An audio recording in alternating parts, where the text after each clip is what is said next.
Welcome into the Solo Shot Sports Podcast. I'm your host, Dom Manna. Happy Solo Shot Saturday, May 6th.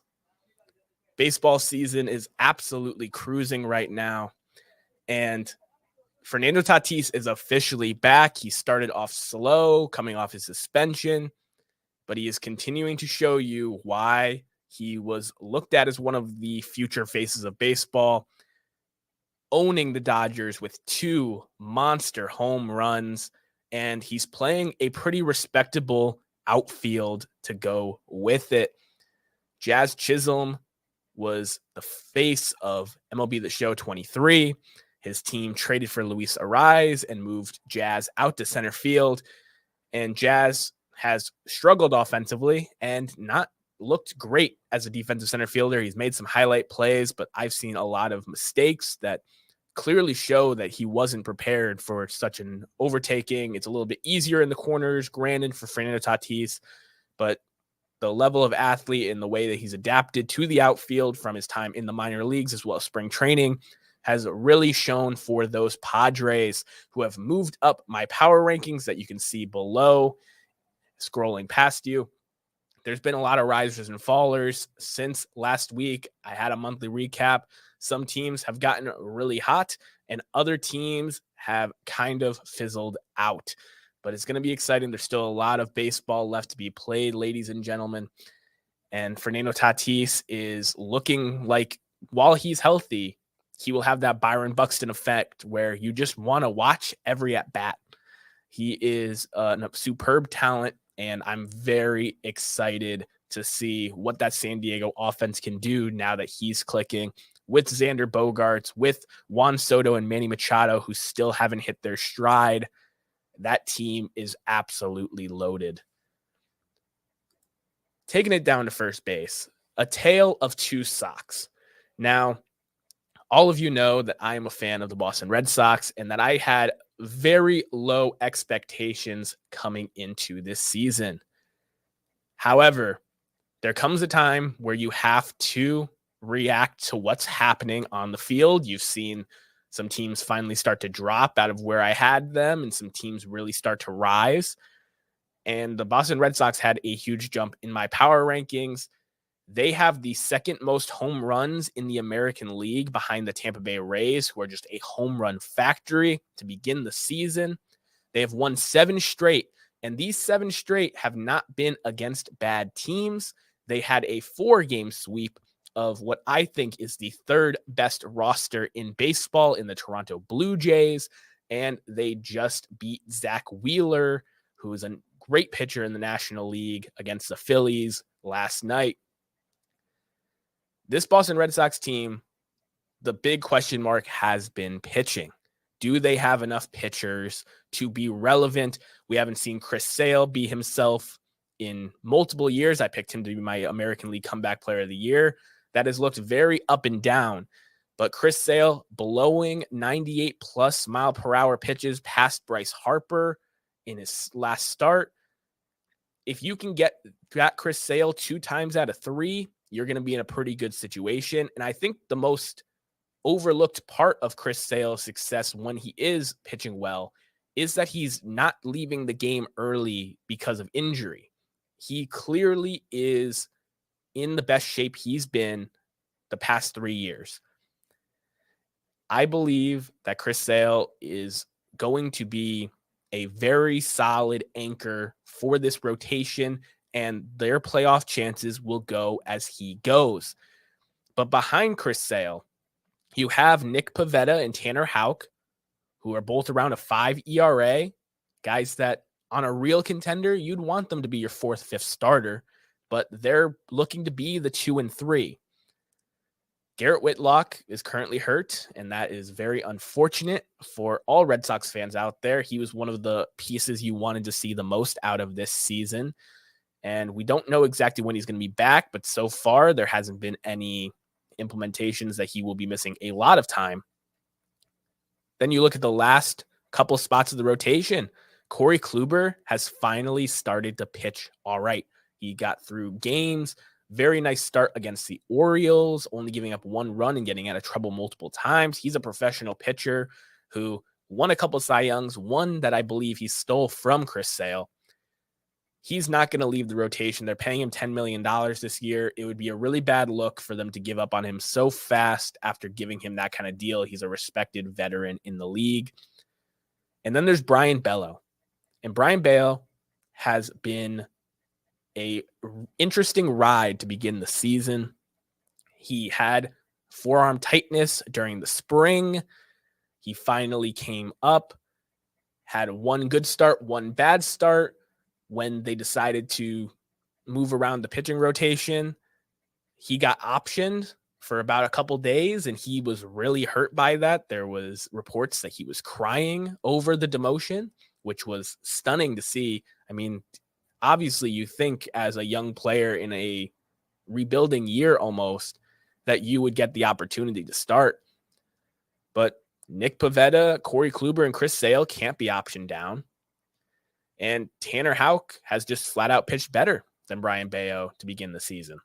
So Bello, Cutter Crawford, those kind of guys were really on the fringe of will they be in the bullpen? Will they be in the minor leagues? And Brian Bello has flat out flashed, I think, true number 3 potential with the chance to be a number 2. His Baseball Savant page has a lot of positive looking things. And I believe that Brian Bello will be the X factor to this Red Sox run for the starting rotation. You have Chris Sale. When you get good Chris Sale, you're going to be in a good place. When you get bad Chris Sale, you're going to be in a bad place. You have a bunch of guys who can eat up innings and be all right with Pivetta, Houck, and Kluber. And then you have Brian Bello, who has the ability to be better than just an inning eater, a guy that could be like Chris Sale, where when he is on, he gives the Red Sox a very good chance to win. But what has been the biggest thing that has impressed me as a Red Sox fan is this lineup's resiliency. The way that they hit with 2 strikes, the way that they hit when they are down in games, they do not give up. And there's been a ton of great hitters. Alex Verdugo, who's been Mr. Walk-Off for the Red Sox this year, having a career year in a contract year.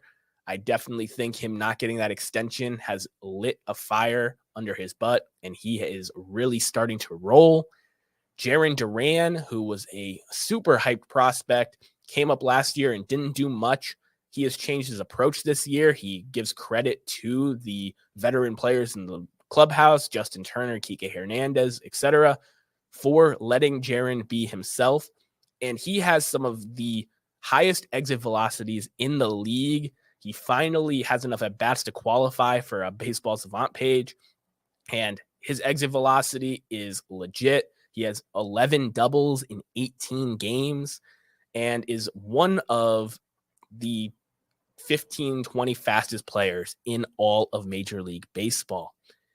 But the biggest just impression for this Red Sox team has to be Masataka Yoshida. When they signed him, the reports were that no other team valued him quite at the clip that the Red Sox were willing to pay him. There were some really positive comps and some really detrimental comps, talking about his terrible defense. I'm not saying he's going to win a Gold Glove out there, but he's made some solid plays. He's learned how to play the monster quicker than a lot of guys I've seen over the years. And he's flat out hitting to all fields. You are seeing the guy who led the World Baseball Classic in runs batted in. He had the most RBIs in a World Classic in history and during Japan's championship run. And he is a legit middle of the lineup bat to take some pressure off of Rafael Devers, who right now isn't even playing his hottest baseball. But the Verdugos, Durans, Yoshidas, even the catching position, Connor Wong and Reese McGuire, this Red Sox team, top to bottom, they hit.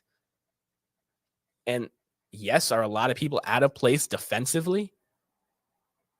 The injuries have been awful.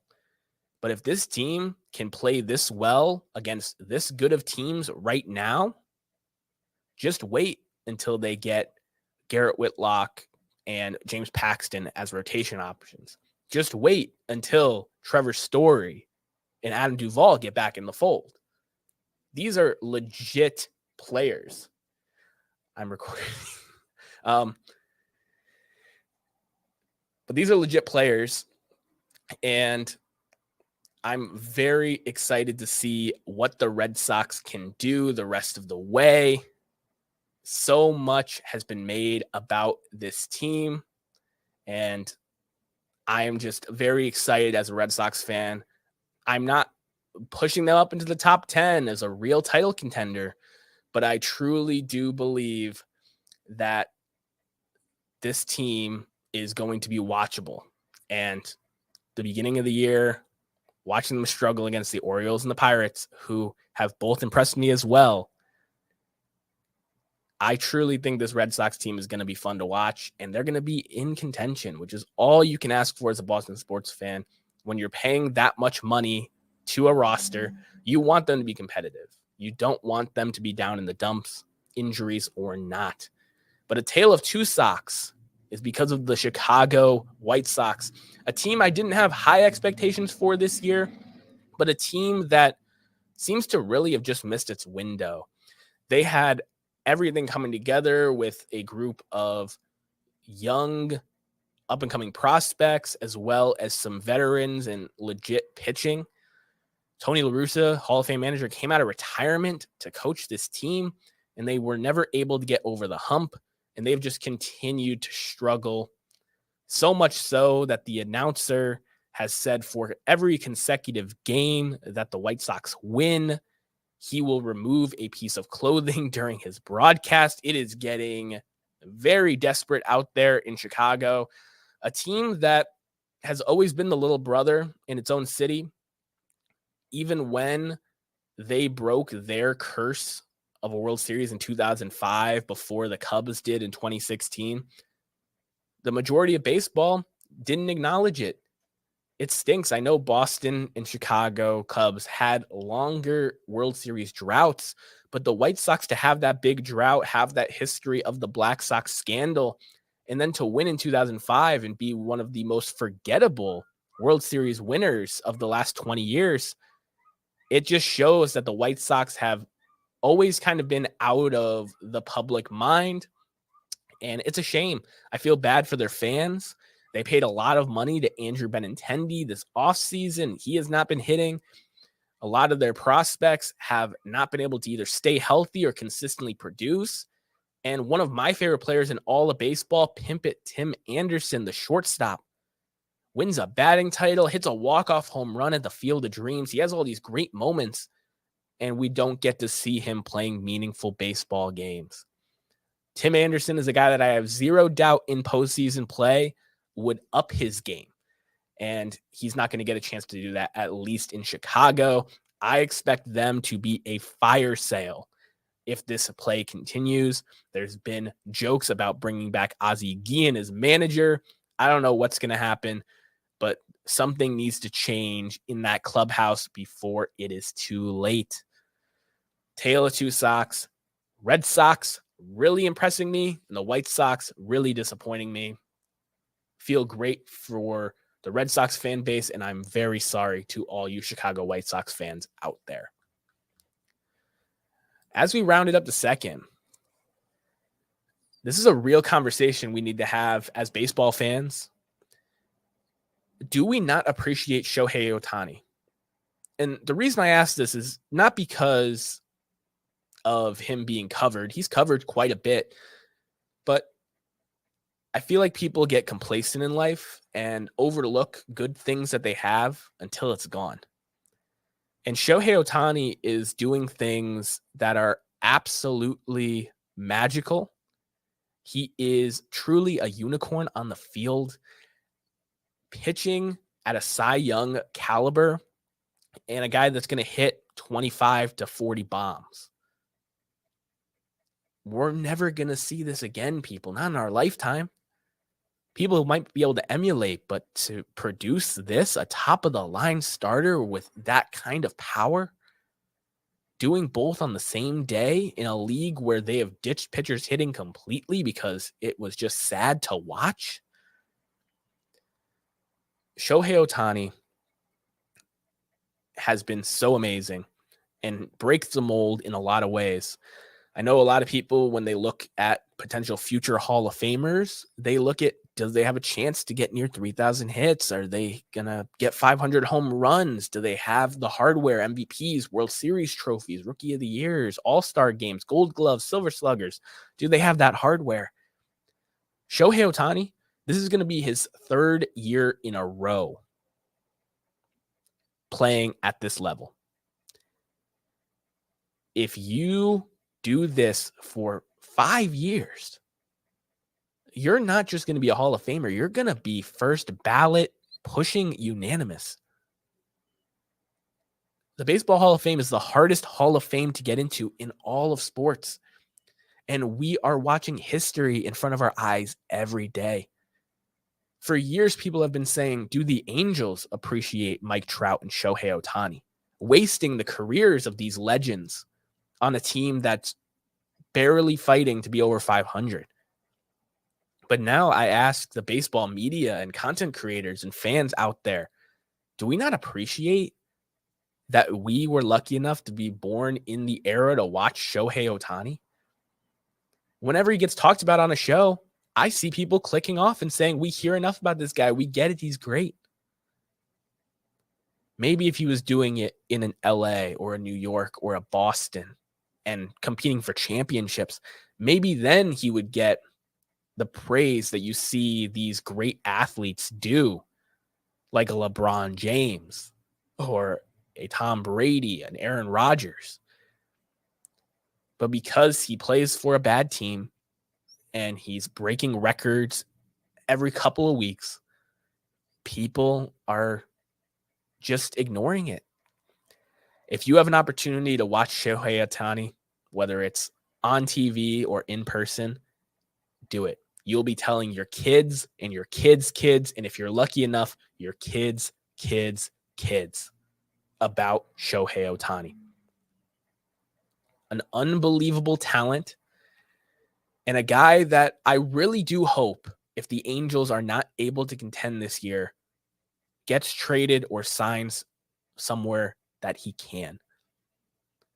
The Dodgers didn't spend big this offseason, and they're looked to be the front runner for Shohei Ohtani services next year, an aging pitching staff, and a lineup that is very good already. Shohei Ohtani, Freddie Freeman, and Mookie Betts in the same lineup? Are you kidding me? There's a lot to look forward to with Shohei Ohtani, and I really hope those of you who have been not focusing in enough or saying, I'm sick of hearing this guy, reconsider and continue to keep watching, because he is an absolute treasure that this sport is so lucky to have. And I hope that if he gets in a big market like in LA, that baseball finally starts marketing their players and the Dodgers become the focal point for baseball's resurgence in popularity. You know, as we round third base here at the Solo Shot Sports Podcast, we like to throw it back at third base and keep the history of the game alive. Baseball history is American history. It's so rich. And there's a lot of great stuff that has happened here on May 6th. Not only did Gaylord Perry join the 300 win club today, I've done pitchers the last couple weeks. I didn't want to make that a trend. Babe Ruth hit his first professional home run, tying back to Shohei Ohtani, his first professional home run on this day. But the real story in baseball, another legend that truly doesn't get his due. The Say Hey Kid, Willie Mays, turns 92 today, the oldest living Hall of Fame player, and in my humble opinion, the greatest player to put on a baseball uniform. Willie Mays has over 3,200 hits, almost 3,300 hits. He has a career WAR of 156. If you didn't know about wins above replacement, it's a cumulative stat about how much better you make your team than a league average player would in the same spot. And typically, if you're pushing 70 WAR, you're a Hall of Famer. Willie Mays is at 156. He's over double what a Hall of Famer is in the eyes of most people. Over 2,000 runs scored, over 1,900 runs driven in. And don't forget, he was a 5-tool player. 339 stolen bases in his career to go along with 12 gold gloves at arguably the toughest defensive position, that is center field, especially when he was playing at the Polo Grounds in New York. Huge outfield. That's why the Willie Mays catch that he is so famous for from the 54 World Series is so revered. The distance that he traveled to catch that ball was ridiculous. And not only the distance traveled, but the ability to turn on a dime and throw the ball back to second base to hold the runner. He was baseball's best and arguably first 5-tool player. Absolutely amazing career. His number is retired both by the San Francisco Giants and the New York Mets. I got my Mets shirt on today for the Say Hey Kid. Willie Mays, I get he played back in the 50s, in the early 70s.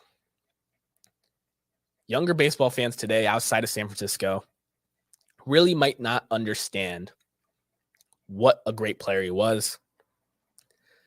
In New York, he was playing with Duke Snider and Mickey Mantle, the 3 center fielders in New York, and he was the youngest of them.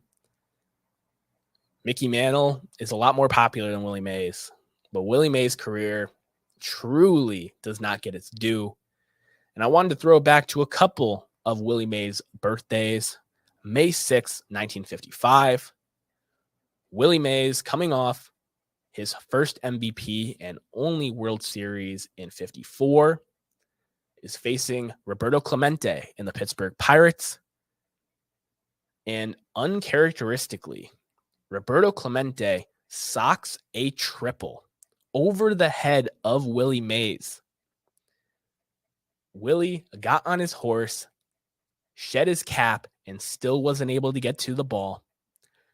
Drove in the deciding run in a 3-2 victory for the Pittsburgh Pirates. Willie Mays then got the next laugh against Roberto Clemente, whitewashing them 7-0, where Roberto Clemente stole what would have been an extra base hit and right field from Willie Mays, but Mays' team got the victory. And what I think is truly amazing, looking this up, is May 6, 1968, Willie Mays got a 569-pound birthday cake that was the number 2 and 4 at Candlestick with the San Francisco Giants.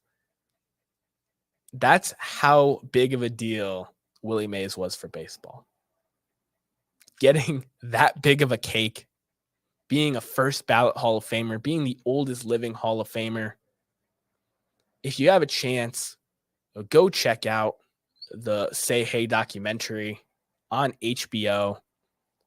They completely ignored the fact that Monty Irvin, who was one of the first Black players in the major leagues, was an extremely important mentor to Willie during his career. But I do believe that documentary is well done and really showed both how great Willie Mays was and the struggles that he went through that made his accomplishments that much more great. Willie Mays, happy birthday. I think that you are not appreciated enough, whether it's from my baseball card collecting hobby or just in the grand scheme of baseball. You were voted one of the 4 greatest living players a few years back when Hank Aaron was still around. And I truly believe that, like Shohei Ohtani and like the good things in life, there's going to be some people that don't appreciate what they had with Willie Mays until he's already gone. Go out there, watch some Willie Mays highlights today. Watch the documentary on HBO. You will not regret it. A true talent that was decades ahead of his time, where we see over the years the Ken Griffey Jr.'s and Mike Trouts of the world. Wow. Thousands of fans. Willie Mays was even that much better. Something to think about. And we're circling home now after Willie Mays' birthday to talk about something that I think has been a product of the new rules. And with the pitch clock, pitchers are able to work faster. Hitters aren't able to adjust as much in the box. And I've really seen a rise of a 2-pitch ace. Typically, in old school baseball, you weren't a starting pitcher if you didn't have 3 pitches and developing a 4th or 5th to mix in. But now you're seeing with Spencer Strider of the Atlanta Braves, you're seeing it with breakout sensation Justin Steele from the Chicago Cubs, that if you have 2 nasty pitches that you can locate and combine in just a beautiful array, you're going to be in a great spot with these new rules. You can work fast and you can make hitters look silly. Pitching is truly an art form, as you can tell from my Throwback Saturdays and the way I talk about pitching. I really do value good starting pitching. I get excited when I see a pitcher's duel, and seeing 2-pitch aces like Justin Steele and like Spencer Strider. You are really seeing a new age of baseball commence as part of these rules. And I'm very excited to see where this team can go from here. If you are a fan of pitching as well, let me know in the comments below. And I hope that this will give the opportunity for more young arms to break into the majors before they develop 3, 4, 5 good pitches and shine at the major league level with a good fastball, a good slider, changeup, some combination of an off speed and a fastball. I think it opens the possibilities for more guys to pitch and for some of these older pitchers to pitch longer. I appreciate you guys, as always, for tuning in. You can follow me on Twitter at DominicMana44 for more baseball content. We are now up to 643 solo shot swag home runs this season. I predicted at my monthly recap that at the end of this month, we would have 1,000. We already had 135 since then. And I expect the home runs to continue to fly in. Have an amazing Saturday, people. Appreciate Shohei Ohtani. Say hey.